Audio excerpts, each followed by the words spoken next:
అంటే ఆ 8 గంటల పని నువ్వు హ్యాపీగా చేస్తే మిగిలిన 16 గంటలు నువ్వు చాలా ఆనందంగా ఉండడానికి ఆస్కారం ఏర్పడుతూ ఉంటుంది. కాబట్టి ఎప్పుడైనా సరే నువ్వు చేస్తున్న దాన్ని బై ఛాన్స్గా వచ్చినా సరే నువ్వు దాన్ని చాయిస్గా మార్చుకునే ప్రయత్నం చేసినప్పుడు మాత్రమే నిన్నెవ్వరూ క్రిటిసైజ్ చేయరు, నువ్వు ముందుకు వెళ్ళడానికి ఆస్కారం ఏర్పడుతూ ఉంటుంది.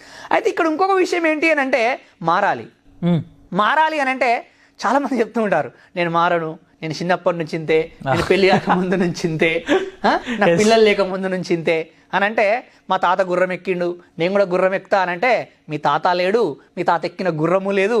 ఒకవేళ గుర్రం ఉన్నా గుర్రం నడిచే రోడ్డు లేదు. ఇప్పుడు అప్పుడంతా ఫారెస్ట్ ఉండేది, అడవి ఉండేది, మట్టి ఉండేది, కాబట్టి గుర్రాలు నడిచాయి.